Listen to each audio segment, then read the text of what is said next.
Greetings, everyone. Goddess Nini here.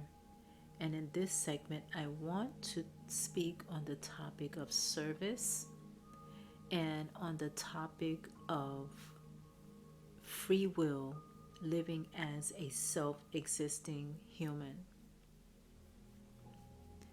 Now, today, September 1st, is a Galactic Activation Portal Day. And today's energy is the energy of the blue electric monkey.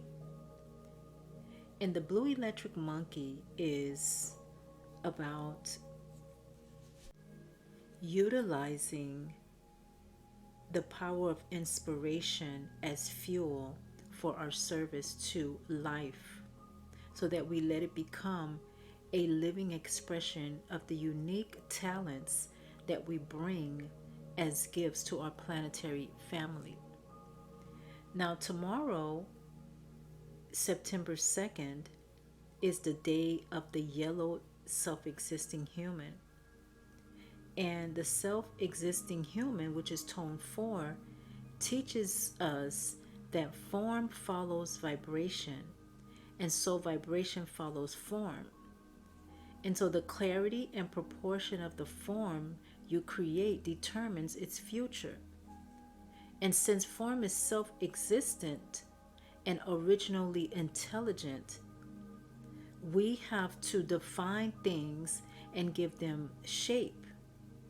So therefore, we must tune into the integrity and self-respect of our free will, so that we awaken the dormant faculties in our human form to become in tune with the highest radiant wisdoms of who we are, or the wisdom that is within us.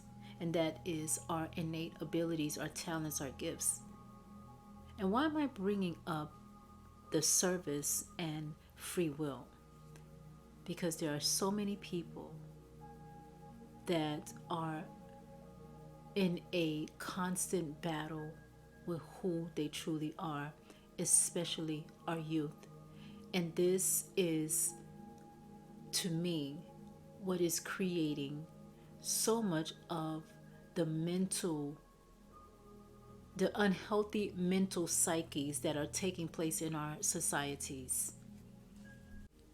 People crave things in life, and people crave to fully realize and utilize their inner gifts and talents.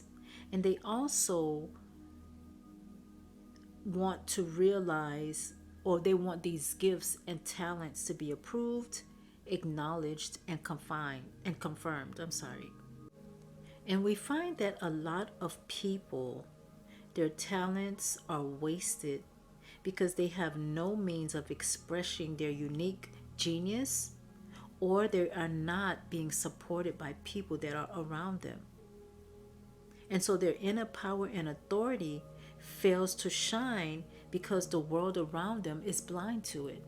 And I find that a lot in working with the population of young people, because these young people, they are misunderstood by their mothers and fathers. They are given titles of being defiant. They are rebellious. All sorts of titles. And these titles, these young people, they take these titles and they take them to heart, thinking that they are what they're being defined as. But yet, when you sit down and speak with them one-on-one, and they open up the can of worms and they begin to express who they truly are with you, but they can't do it with their mother or father. And after years and years of suppressing feelings, emotions, pain, hurt, and also taking in societal conditionings, we end up with what we see taking place in our societies today. We have both adults and young people with mental challenges, because that's what I call them, mental challenges. and every challenge has a solution.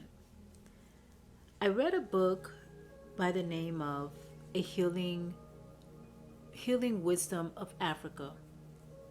And in the book, the author writes, this implies that our own inner authority needs the fuel of external recognition to inspire us to fulfill our life's purpose.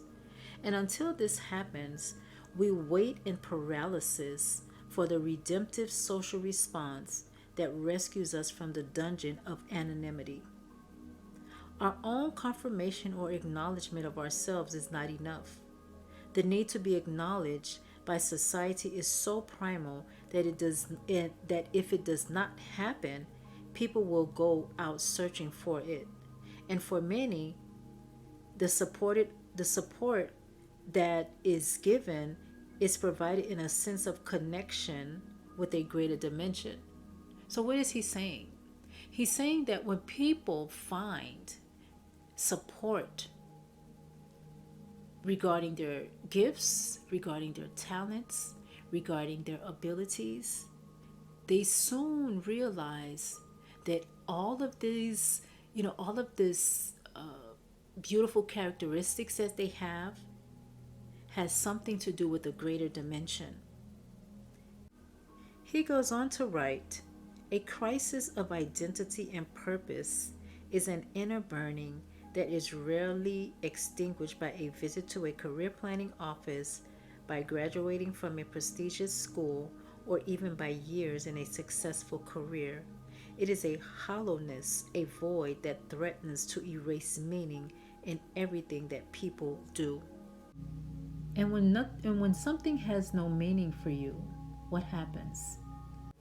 It can create all types of emotional issues, depression, having difficulty understanding life, having a low tolerance to anything, fear sets in, suspicion, resentment, all types of issues. And then you have, I'm going to talk on the youth for a moment, when you have the young people that are also, in addition to all of that, dealing with peer pressure, dealing with trying to identify who they are, going through puberty, dealing with, how would I say, what are the things they deal with? Having difficulty communicating with the mothers and fathers and seeing things from a different perspective, because a lot of the young people now, they understand a lot of things that their mothers and fathers don't understand from a different perspective.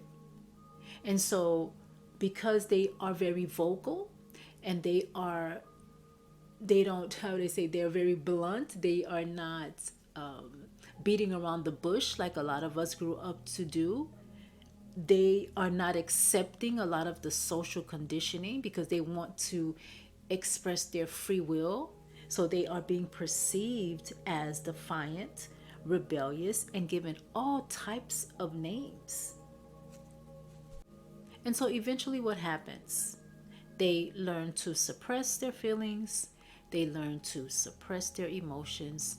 They shut down. They no longer share anything because now they know that they're not going to be heard or understood.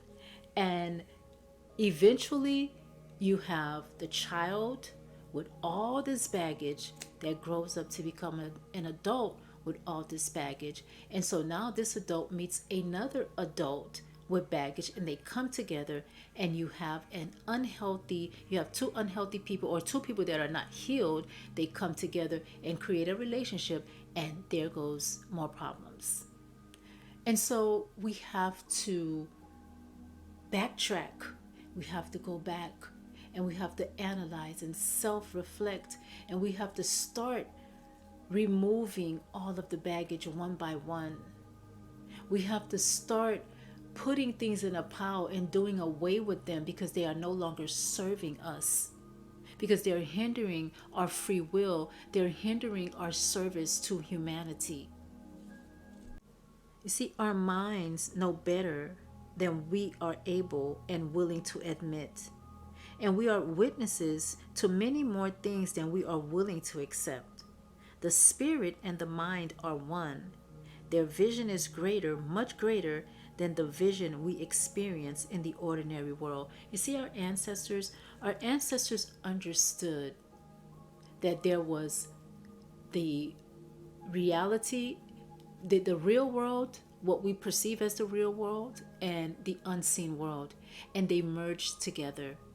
And they understood that one does not exist without the other. And this is why I bring forth these energies and talk about them, because I find them so important.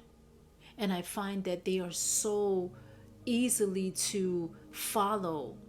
In addition to utilizing them, as I stated in a previous video, in addition to utilizing these energies with your spiritual practice that you currently do. But we must use these things to heal ourselves, to heal our children, to heal our families, because it is very important for us to go back and heal. And so, how do we begin to heal? Practicing self-love, setting boundaries, spending time alone, spending time with family, taking walks, meditating, dancing, movement, because we have so much stuck energy. And when you begin to move, you know what starts to happen? Things that you thought that were resolved, they come back up because you were never done with them. And this is how we heal. We take them, we analyze them, and we say thank you to the universe because they're coming up. Because when we don't heal them, we pass them on to our children on generation and generation. And it is time for us to heal. So we start passing more positive and more beautiful things on to the generations to come. And so I leave you with the motto for the day, for the Yellow Self-Existing Human Day. And it says, I define in order to influence. Measuring wisdom, I seal the process of free will. With the self-existing tone of form, I am guided by the power of elegance. I hope this message has been helpful to you and of service to you so that you live in your self-existing free form. Please hit the thumbs up if you like the video, share the link, don't forget to subscribe if you haven't, hit the notification bell so that you are notified when I share another video. And until next time, walk in your power, back to nature.